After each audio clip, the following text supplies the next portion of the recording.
Hello, everyone.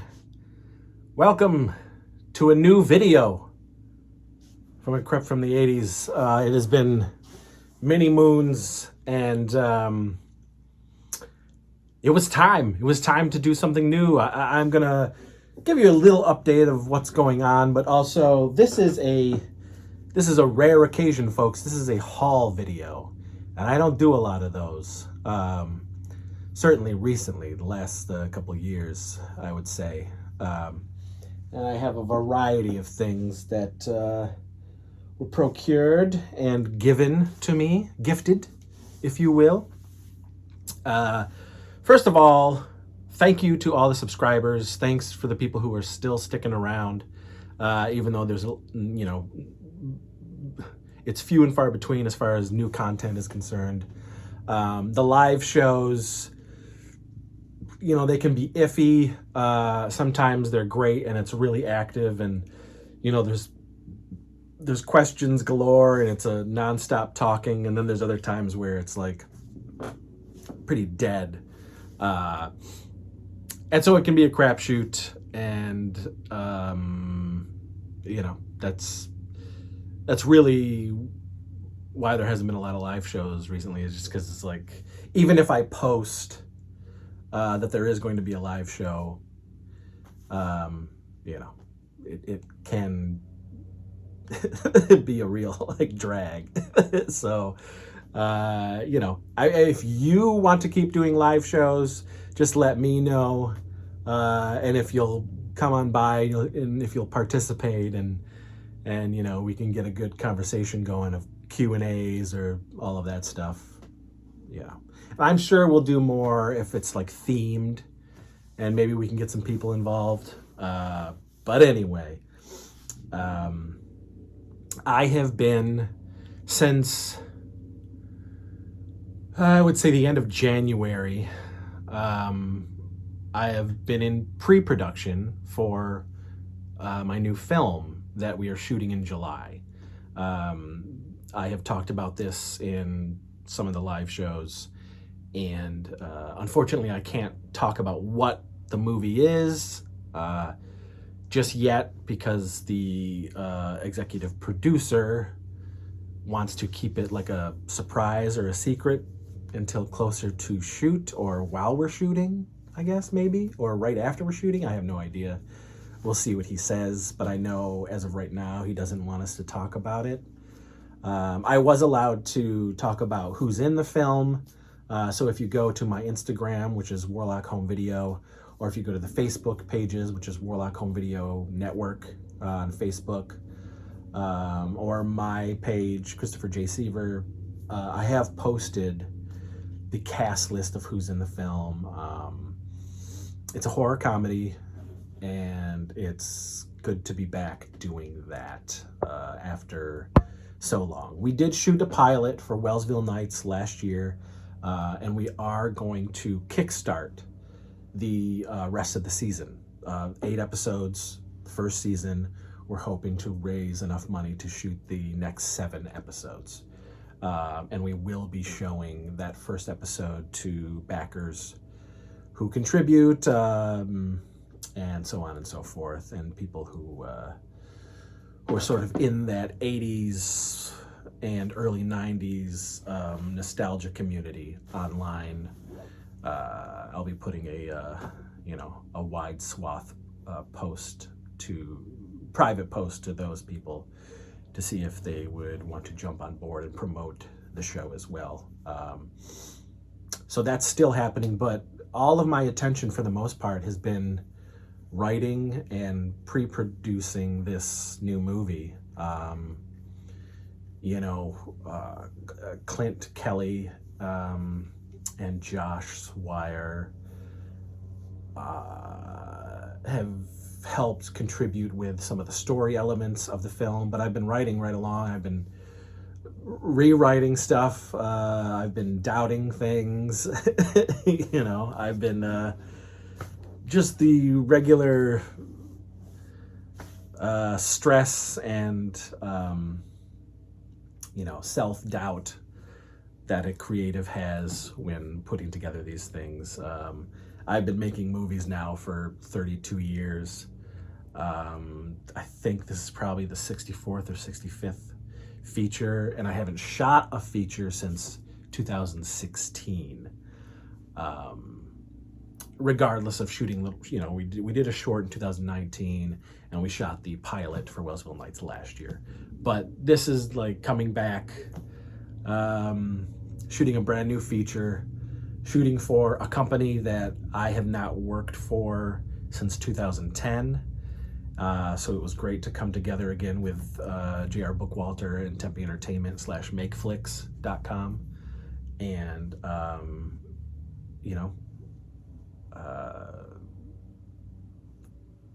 it's cool. It's cool to, be on the precipice of a new film, but it's also very stressful. And so that's where a lot of my time has been, actually. But I am here. We did a couple conventions as well, sort of back to back. We did the Creature Feature Weekend again out in Gettysburg, PA, and then a few weeks back I did the Tampa Bay Screams in Florida, which was, I've talked about this before, but I started going to horror conventions in 1993. And started promoting and selling in 1996. And in all of that time, whether it be going as a fan or going as to promote films, never got out to Florida to do a horror show out there. So I didn't know what the fan base was going to be out there, but it was awesome. It was really cool to meet so many fans come out of the woodwork, and we had some fans who dressed up as some of my characters from the movies, which was awesome. We had a fan fly out from Canada, and she was very excited. And now she's going to be an extra in this film coming up. So that was good. And so one of the things that I did get, I didn't buy anything. I very rarely do when I'm at a convention. Certainly if I'm selling, because I'm selling to make money to contribute to living. So I don't really get a lot of things for myself, if ever. But a fan who was there had their booth, and I guess, found out that myself and Nicola Fiore from a couple of my flicks was also there with her table, and this fan put this thing together as part of his table. Is a Brainbuster video, and he made a VHS version of my 2008 film Terror at Bloodfart Lake, and he did a whole VHS of the film, which is awesome. The flick is on there.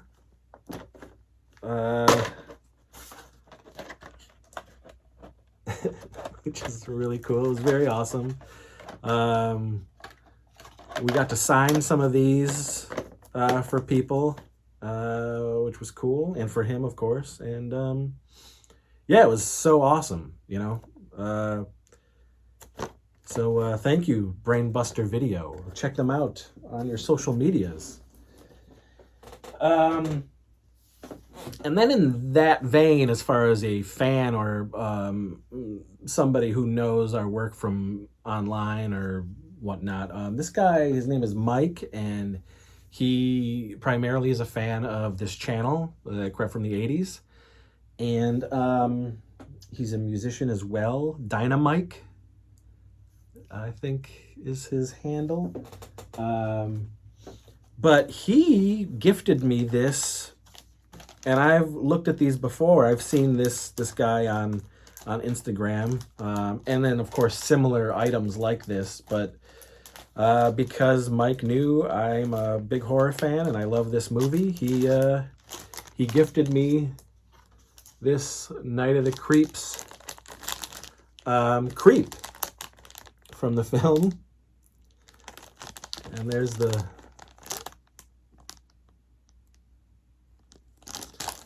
but I thought that was very kind and cool of him, and it will of course go down in my horror room, theater room.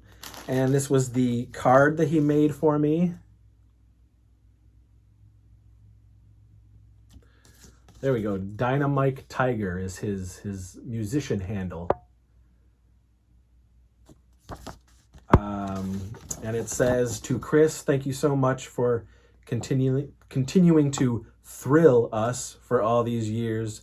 Your friend and fan, Mike, aka Dynamite Tiger. So that was very nice of him. Just very cool. Very appreciative of all the fans who have done awesome things like that in the past. I also finally got this thing in. This thing I ordered like many moons ago, and I was hitting myself for never having a poster of it because I love this film. And I guess when I ordered it, I didn't know where it was coming from, supposedly China, and I have no idea why. So it took like months to get here, but it's here and it's already framed. Three Amigos. I love this film, and it of course will be up here in the 80s room, either hanging on the door or on the wall next to the door outside. But I got my Three Amigos poster. Saw it in theaters, 1986. It was amazing. I saw it with my mom, and we had a blast. It was a knee slapper, I tell you. I've talked about it before. Okay, finally picked up. As you guys know, I am a big Masters of the Universe fan. One of the biggest toy lines for me growing up, of course.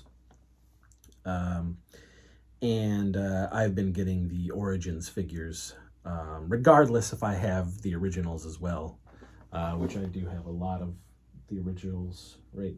These two things right here, but Origins up there, a lot of the Origins. And so I finally picked up the Leech Origins figure. And what I love about the Origins figure line is that they are, essentially what we had growing up as kids in the 80s, but more articulation, which is probably something we would have very much enjoyed. Not probably, something we would have very much enjoyed back in the day with our He-Man figures, but we still made it work and it rocked, and it's an amazing line, and I'm glad that Mattel is keeping it going. At this point now, it is 41 years of He-Man, which is awesome. But so yeah, and I will open these. I don't really keep stuff in package that much at all. It just depends on the item. But I will be taking Leech out and posing him, adding him to the collection. At one point, I'm going to be doing a whole new revamp of all the toys because I want to, as much as I like to display them, sometimes it can get, it can start to look cluttered. And if you don't have proper, like, stadium style display for them, you're not, you can't really see a lot of the figures to begin with. Because there's figures in front of them. So I would like to do a scene. I'd like to have scenes set up, little battle scenes displaying all of them. So he will come out. Also, as you guys know, that the big thing, and this is great for people who don't want to pay ridiculous amounts of money to buy the originals, regardless of if you have a lot of the originals still, like I do. But I like how, Hasbro / Kenner, Mattel, Playmates are doing these repros, and a lot of the time it's the same sculpts and they're just retooled a little bit, and they come out in the vintage style packaging and all of that stuff. And that's been happening with Playmates with the Teenage Mutant Ninja Turtles line.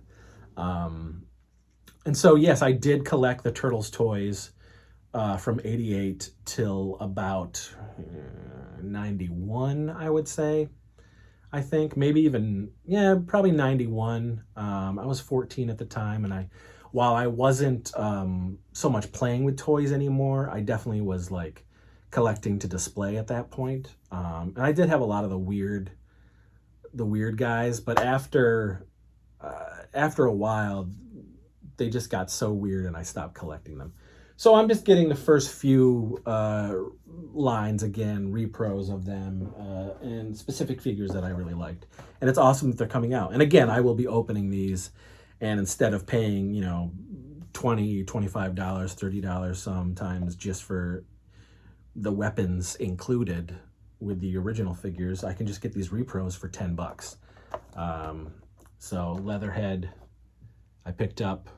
Again, I will be opening. I already have Splinter and Shredder and the Turtles. I won't get these storage shell turtles. While I did have them growing up, it's something I don't care about.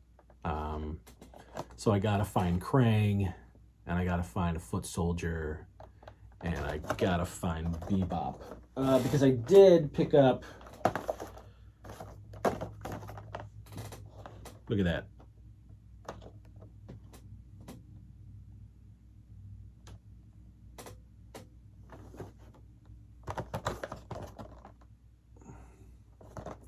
So these will be coming out of the packages. These were $9.97 at Walmart. Pretty sweet. Let's see. Ooh, I also picked up, it is the 40th anniversary of one of my favorite films and my favorite Star Wars film, Return of the Jedi. May. And so I picked up these new glasses, which of course I will take out. And then while I do have the originals of these, I am picking up these retro repros that Hasbro / Kenner have been doing with the original trilogy. In package, and I'm going to keep them in package because I have the originals out of package. Some were mine from back then, and some I've been recollecting. And so you can find these in stores in Target and Walmart and such like that. But they have, Leia. They've got Skiff Lando. They've got the Emperor. A Red Guard is coming. They've got a Biker Scout, which is my favorite, Scout Trooper, the Biker Scouts. And yeah, and they pretty much are the original sculpts. And so I will put them in the Star Wars room. I'll probably get all of them and just put them on the walls. Again, I have my loose original figures, and but I just love that I don't have to spend $200 to $400 to $1,000 to get a carded. Even though I hate that they put these fucking retro stickers on here, I hate that they pre-dirty up the cards and all that stuff. But again, it's commemorative. I like that it's the 40 years of Return of the Jedi, and it's good enough for me. And again, you can't go wrong with $11 to have a bit of your nostalgia hit you in the taint. So these are magical for that purpose. Now, this last batch, so while I was alive when these came out, of course, when when Raiders of the Lost Ark came out, I did not get any of these toys. I was truly lambasted with Star Wars toys. And I've talked about this before, but you know, shit, I was 4 years old in '81, and I was definitely I was getting inundated with Star Wars. Star Wars was everywhere. But it's interesting because I was also such a huge uh, Indiana Jones fan, and Temple of Doom and Return of the Jedi. You know, those 2 years back to back, it was insane for me. And you know, they put out a few LJNs for the Temple of Doom line, but I never saw any of those in stores when I was growing up. What do they do? 3 of them, maybe, which I know they're going to do in this new line. But anyway, but as I was growing up and as I got older, I always wanted to collect those Raiders of the Lost Ark toys. And I always was just like, man, they're so expensive. I'm never going to be able to get these because I want them all, you know. And so now I can, thanks to Hasbro, Kenner, Lucasfilm, and Indiana Jones 5, The Dial of Destiny, coming out in June. They have re-released a repro version of their Raiders of the Lost Ark line from Kenner. And I got them all. Now these, I will probably end up getting doubles of them because I like how they recreated as much of the original packaging as possible. I really like the packaging. I always have. But I also want to take these out and display them. So I'll probably, thanks to them only being like 11, 12 bucks, at some point I'll probably get all of them and open them up. But I have the first wave, if you will, of Raiders of the Lost Ark. I have the German mechanic.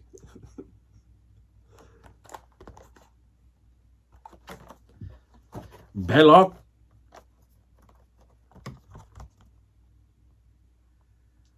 Look at that. Tut! If only he had a screaming, melting skull face included.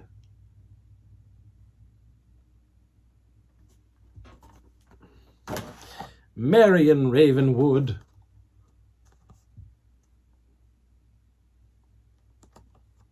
I love it. And of course, the man himself, Indiana Jones. Indiana Jones. There he is, folks. Harrison Horde himself. And I know that in this retro style, they're going to be doing Temple of Doom and The Last Crusade. I've actually seen some leaked photos of those retro Kenner styles, and I will be getting them, of course. Just the ones that I want. I don't know if I'll get every character from those waves. We'll see. But that's it. Oh, and I got this new shirt from Gutter Garbs. It's a beautiful, beautiful shirt of my favorite Universal monster. I also have a demon shirt coming in from Graveyard Goods. I've got another Jason Goes to Hell Gutter Garbs coming in. I've got a Cavity Colors Freddy vs. Jason coming in. Yeah, so that's it. That's it for the haul. I'll be doing a Return of the Jedi themed video coming up. And then I'll finally be getting to the first half of my physical media collection videos again. I know I keep getting asked to do those updated versions, and I am going to do them. Right now, my neighbor, one of his girls, is a big horror fan and loves coming over here and sort of, using my house as a rental place. And her dad is very very good at keeping them nice, and so she's got a bunch right now, and once they're done, I'll add them back into the collection, and then I'll be able to do a full video, because I want to start with horror movies first and then go from there. But anyway, so that's what's been going on, folks. Let me know what you want to see, as far as if you do want more live shows. I'd be happy to do some videos with some like-minded folk as well. We can do themed videos. I can bring you on, and we can do split screen and talk about stuff. I do have a couple things planned with Oh, I Had That Again, and one planned with one of the hosts of the podcast Streaming Things, which is a really cool geeky pop culture podcast, and I really like the guys, and so I'm going to be talking with one of them coming up. So all right, and that's it. So thanks for watching. If this is your first time and you enjoy it, please check out the other episodes on this channel, and if you like those, then give us a like, give us a subscribe, and hit the bell so you know when new videos are coming up, and that's it. So thanks everyone, and we'll see you soon. Hope everyone's doing well, and the summer is coming up, and it's gonna be crazy. It's gonna be crazy. Productive summer for sure on this end of things. So wish us luck. But we'll see you again. May the force be with you. May the Schwartz be with you.